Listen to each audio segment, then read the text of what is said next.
नमस्कार, public news देख रहे हैं आप। ममता बनर्जी एसआईआर से तो पहले से ही परेशान है। उनकी मुसीबत बनी हुई है, घुसपैठिए भाग रहे हैं, जिसकी बात हम आगे करेंगे। लेकिन अब एक नई मुसीबत उनके ऊपर और आ गई है और वो आनन फानन में कार्रवाई करने में लगी हुई है और इतनी मजबूर हो गई हैं कि अब उन्हें अपने ही मंत्री का इस्तीफा लेना पड़ा है। उनके मंत्री अरूप विश्वास, जो कि खेल मंत्री हैं, उन्होंने इस्तीफा दिया है। और इस्तीफा क्यों दिया है? क्योंकि कोलकाता में जो भारत की अंतर्राष्ट्रीय बेइज्जती कराई यह तृणमूल कांग्रेस की सरकार ने, जो अव्यवस्था फैलाई मेसी के कार्यक्रम के दिन, उसके कारण अब ममता बनर्जी बैकफुट पर हैं और सोच रही हैं कि कैसे भी जो लोगों का गुस्सा है उसे शांत करूं, कैसे भी यह दिखाऊं कि हमारी सरकार की गलती नहीं है, ये तो व्यक्तियों की गलती थी और हम देखो उन व्यक्तियों पर कार्रवाई कर रहे हैं। हम व्यक्ति ढूंढ ढूंढ कर ला रहे हैं जो जिम्मेदार है। ममता बनर्जी जिम्मेदार थोड़े हैं। तो इसीलिए उन्होंने जब बात नहीं बनी, पहले उन्होंने आयोजक को गिरफ्तार किया, सत्ताध्रुव दत्ता को, और उनको 14 दिन की हिरासत में भी भेज दिया। उसके बाद उन्होंने डीसीपी, एसपी, विधाननगर के सीपी, उनको कारण बताओ नोटिस भेज दिया। पुलिस आयुक्त को सस्पेंड तक कर दिया, निलंबित कर दिया। और जब अब लगा कि इतने से नहीं थम रहा है, बीजेपी भी पीछे पड़ी है, लोग भी नाराज हैं कि आप अपने नेताओं का गुस्सा फोड़ रहे हो। किस पर? अधिकारियों पर, आयोजकों पर। जबकि उस दिन दिख रहा है कि अव्यवस्था पैदा करने वालों में कौन शामिल था। तस्वीरें हैं, उसके बावजूद भी आप कार्रवाई नहीं कर रहे हो। और इतने दिनों बाद यहाँ हैदराबाद का इवेंट हो गया, मुंबई का इवेंट हो गया, दिल्ली का इवेंट हो गया, मेसी की वापसी भी हो गई होगी और अब ममता बनर्जी ने अपने मंत्री का इस्तीफा लिया है। कैसे ले सकती थी इस्तीफा? अरूप विश्वास ममता बनर्जी के सहयोगी करीबी मंत्री है, इसीलिए ये उस दिन ड्यूटी पे लगाया था इनको। लेकिन इन्होंने क्या किया? साल्ट लेक स्टेडियम में लोग 10,000, 12,000, 5,000 तक की टिकट खरीद कर आए थे। क्या देखने के लिए? ममता बनर्जी के नेताओं को देखने के लिए। उन्होंने मेसी को देखना था, कुछ खेलते हुए देखना था। हैदराबाद में क्या किया? मेसी ने स्टेडियम में आए, घूमे, उनके आसपास ना कोई भीड़, कुछ सुरक्षा व्यवस्था और कुछ अपने लोग वो शामिल थे। उन्होंने मैच खेला, रविवंत रेड्डी के साथ उन्होंने मैच खेला। और जब मुंबई गए, मुंबई में भी यही हुआ, मुंबई में बच्चों के साथ मैच खेला। बाद में देवेंद्र फडणवीस आए, दिल्ली में भी ऐसा ही हुआ। लोगों ने कोई ऐसा तो नहीं देखा कि लोग चाहते थे कि मेसी उनकी सीट पे आए, मेसी उनसे हाथ मिलाए, ऐसा नहीं था। सब लोग जानते थे कि स्टेडियम में, मैदान के बीच में मेसी देखने को मिलेंगे और फिर वो खेलेंगे। हम उन्हें देखेंगे, उन्हें, और जो भी वहाँ पे और सेलिब्रिटी आएंगे, कहीं सचिन आए, कहीं ये कोई और सेलिब्रिटी। यहाँ शाहरुख खान को लाने की बात थी, तो ये लोग वहाँ पर इस उम्मीद से गए थे।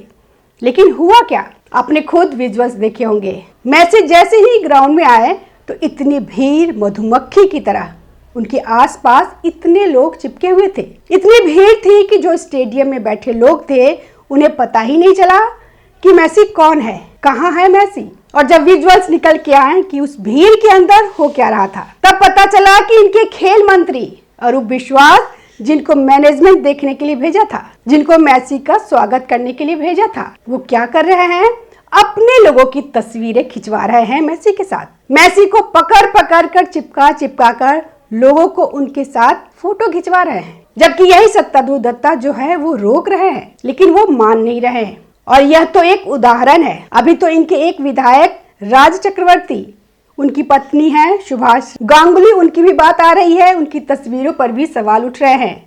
उनकी भी जैसे तस्वीरें सामने आई है तो लोगों को यह हुआ है कि भाई ये तो वीवीआईपी इवेंट बन गया है, यहाँ तो लोगों के लिए, आम लोगों के लिए जगह ही नहीं है। हालांकि राज चक्रवर्ती ने ट्रोलिंग के चलते शिकायत भी दर्ज कराई है पुलिस में और उन्होंने अपनी बीबी की इसमें इन्वॉल्वमेंट इसमें नहीं बताई है। लेकिन अब है तो आप टीएमसी से जुड़े हुए तो सवाल तो उठेगा। तो यहाँ बात यह हुई है कि ममता बनर्जी के जो नेता हैं उन्होंने मेसी को घेर लिया। इनके अपने लोग, अपने करीबी, सबके साथ तस्वीरें खींच जाए, मेसी को देख लो, तो यही होता रहा। और यही अव्यवस्था की वजह बताई जा रही है कि बहुत ज़्यादा मेसी के आसपास लोग रख दिए, वरना कोई समस्या नहीं थी। वहीं 12 राज्यों में एसआईआर हो रहा है, लेकिन जितना हंगामा पश्चिम बंगाल में मचा हुआ है उतना कहीं पे नहीं मचा हुआ है, क्योंकि ममता बनर्जी ने जैसे ही यह प्रोसेस शुरू हुआ पहले तो रोड पे उतर गई। उन्होंने कहा नहीं, यह होने नहीं दूंगी। हालांकि उसको रोक नहीं पाई, उनको पता था कि यह संवैधानिक प्रोसेस है। सुप्रीम कोर्ट तक मामला गया, सुप्रीम कोर्ट ने भी कह दिया कि एसआईआर तो होके रहेगा। रिपोर्ट यह आई कि 58 लाख मतदाताओं के नाम कटे हैं, या तो डुप्लीकेट है या तो वह 2 जगह उनके नाम थे, या तो उनकी मृत्यु हो चुकी है। 12 लाख के आसपास लोग फॉर्म को जमा नहीं कर पाए, ऐसी रिपोर्ट है। वो तो फाइनल जब डाटा आएगा तभी पता चलेगा कि क्या सच्चाई है। लेकिन जैसे ही एसआईआर की पहली रिपोर्ट ममता बनर्जी ने देखा, ममता बनर्जी की चीख निकल गई। ममता बनर्जी का गुस्सा में आंख लाल हो गया और वो चिल्लाने लगी। दरअसल मीटिंग में बैठी हुई थी अपने कार्यकर्ताओं के साथ। गुस्से में प्रधानमंत्री नरेंद्र मोदी को तानाशाह कहा। भाजपा वालों ने हिटलर के साथ एक पोस्टर निकाल दिया। बवाल मचा हुआ है 2-3 दिन से पश्चिम बंगाल में। जब एसआईआर शुरू हुआ था, ममता बनर्जी कह रही थी कि पूरा भारत हिला दूंगी। आज की स्थिति यह है कि ममता बनर्जी खुद बुरी तरीके से हिली हुई है और इस बार बहुत मुश्किल में है ममता बनर्जी। सत्ता में वापसी कर पाएंगी पश्चिम बंगाल में, इसीलिए ममता बनर्जी हिली हुई है। ममता बनर्जी इसलिए हिली हुई है कि ममता बनर्जी को पता है कि एक तो एसआईआर हो ही गया, मेरे बहुत सारे वोटर भाग गए, बहुत सारे फर्जी लोगों के नाम कटे जाएंगे। ऊपर से एंटी इनकम्बेंसी इतनी जबरदस्त है ममता बनर्जी के खिलाफ। इनके पार्टी का एक हुमायूं कबीर था, वो जो बाबरी बना रहा है उसको हालांकि पार्टी से निकाल दिया है। वो अलग इनके मत्थे एक नया बवाल पश्चिम बंगाल में बढ़ा हुआ है। ममता बनर्जी और अभिषेक बनर्जी के बीच का जो झगड़ा था, अभिषेक बनर्जी चाहते थे कि ममता बनर्जी सत्ता में रहते हुए उनको मुख्यमंत्री बना देंगी। ममता बनर्जी ने यह काम किया नहीं। हालांकि ममता बनर्जी अभिषेक बनर्जी को अगली बार प्रमोट करने की कोशिश करेंगी, लेकिन वह होता हुआ संभव नहीं दिख रहा है। अगर टीएमसी सत्ता में ही नहीं आएगी तो प्रमोट करके फायदा क्या होगा। आइए जाने ममता बनर्जी खफा क्यों हो गई, क्यों चीख गई। सबसे पहली बात तो ममता बनर्जी ने नहीं भरा एसआईआर फॉर्म। बंगाल की सीएम बोली, इससे तो जमीन में नाक रगड़ना बेहतर है। कहा कि अगर मुझे फॉर्म भरना पड़ेगा तो मुझे जमीन में नाक रगड़ना बेहतर लगेगा, फॉर्म भरना बेहतर नहीं लगेगा। हालांकि मैं आपको बता दूं कि चुनाव आयोग संवैधानिक पदों पर बैठे हुए लोगों को चिन्हित करके मार्क करके रखते हैं। जैसे अगर किसी प्रधानमंत्री ने या किसी मुख्यमंत्री ने अपना एसआईआर का फॉर्म नहीं जमा किया तो ऐसा नहीं है कि उनका नाम वोटर लिस्ट से कट जाएगा, क्योंकि उस तरीके के चाहे कोई सुप्रीम कोर्ट का जज हो या और भी बहुत सारे लोग हैं जो संवैधानिक पदों पे बैठे हुए हैं, इनके वोट नहीं कटते हैं अगर एसआईआर का फॉर्म नहीं भी जमा करते। हालांकि बीजेपी के नेता अमित मालवीय ने कहा कि ममता बनर्जी पहले ही एसआईआर का फॉर्म भर चुकी हैं। शुरू में बीएलओ ने जब एसआईआर शुरू किया था तभी ममता बनर्जी के आवास पे उनका एसआईआर का फॉर्म दे दिया गया था और उस फॉर्म को रिसीव भी कर लिया गया था उनके लोगों के द्वारा। और एक बात और बताते हैं कि हमारे बंगाल पर आघात किया तो पूरा भारत हिला दूंगी, यही कहा ममता बनर्जी ने। याद है ना ममता बनर्जी की खुलेआम धमकी। ये कब धमकी दिया था उन्होंने? 25 नवंबर 2025 को। उस समय ममता बनर्जी ने तमाम कोशिशें की कि किसी भी तरीके से इस प्रोसेस को रोका जाए। नहीं रुका। ममता बनर्जी की तिलमिलाहट यह है कि पहली बार वह इतनी बुरी तरीके से फंसी हुई हैं कि इस बार लग रहा है कि खेला उन्हीं के साथ हो जाएगा। चुनाव आयोग ने भी स्पष्ट कर दिया इस बात को कि मुख्यमंत्री सहित संवैधानिक पदाधिकारियों को मार्क इलेक्टर की श्रेणी में रखा जाता है, इसीलिए उन्हें सामान्य नागरिक की तरह फॉर्म भरने की बाध्यता नहीं है। इस श्रेणी में प्रधानमंत्री, सभी मुख्यमंत्री और अन्य संवैधानिक पद धारक शामिल है। कानूनी तौर पर उन्हें जनगणना फॉर्म जमा करने की आवश्यकता नहीं है। बंगाल में एसआईआर का पहला चरण गुरुवार को खत्म हो रहा है, जिसके ड्राफ्ट रोल 16 दिसंबर को घोषित किए जाएंगे। सुनवाई और सत्यापन दिसंबर और जनवरी के मध्य तक जारी रहेगा।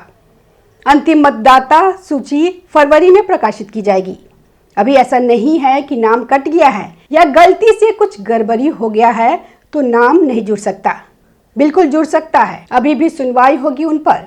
लोग अपना रिकॉर्ड देंगे, अपना डिटेल देंगे, तो जुड़ जाएगा नाम। अभी भी जमा हो सकता है यह फॉर्म। खैर, ममता बनर्जी बिफरी क्यों? सीएम ममता के गढ़ भवानीपुर से लगभग 45,000 मतदाताओं के नाम कट गए। मतलब ममता बनर्जी जहां से चुन कर के आती हैं, जो उनका गढ़ है, वहां पर 45,000 मतदाताओं का नाम कट गए। अब कट गए तो इस पे ममता बनर्जी बुरी तरीके से बिफर गई। उन्होंने अपने कार्यकर्ताओं को आदेश दिया कि घर घर जाओ और चेक करो किसी का नाम छूटा तो नहीं है। जो ममता बनर्जी खुद कहती हैं कि मैं फॉर्म नहीं भरूंगी, नाक रगड़ना बेहतर है उनके लिए, वो अपने कार्यकर्ताओं से क्यों कह रही हैं कि जाकर के चेक करो कि फॉर्म भरा गया कि नहीं। एक तरफ ममता बनर्जी कहती हैं कि बंगाल की महिलाओं तैयार रहो किचन का सामान लेकर के, अगर नाम कटा तो रोड पे उतर जाओ। ममता बनर्जी सोचती हैं कि गुंडाई के दम पर सब कुछ को रोक लेंगी, तो ममता बनर्जी की अब औकात के बाहर चली गई ये चीजें। क्योंकि ममता बनर्जी को एक बात और पता है कि जो फॉर्म जमा हो गए हैं उसमें भी रिजेक्ट होंगे बहुत सारे। जो वेरिफिकेशन हुआ है 2003 के वोटर लिस्ट के हिसाब से, उस वेरिफिकेशन में कितने लोग सही और खरे उतरे हैं, इस बात की भी जांच होगी। और डॉक्यूमेंट की जब जांच होगी तो हो सकता है कि बहुत सारे लोग और इस वोटर लिस्ट से बाहर चले जाएंगे। इसलिए ममता बनर्जी इतनी चीख रही हैं, इतनी चिल्ला रही हैं कि मैं यह कर दूंगी, मैं वो कर दूंगी। हालांकि कुछ कर नहीं पाएंगी। दरअसल ममता बनर्जी को अपनी गद्दी जाती हुई दिखाई दे रही है। धन्यवाद। हमारे वीडियो को लाइक कीजिए, शेयर कीजिए और हमारे चैनल को सब्सक्राइब कीजिए। ताज़ा खबरों से जुड़े रहने के लिए हमारे चैनल को सब्सक्राइब करें और बेल आइकन को दबाना ना भूलें, ताकि हर खबर की नोटिफिकेशन आपको मिलती रहे।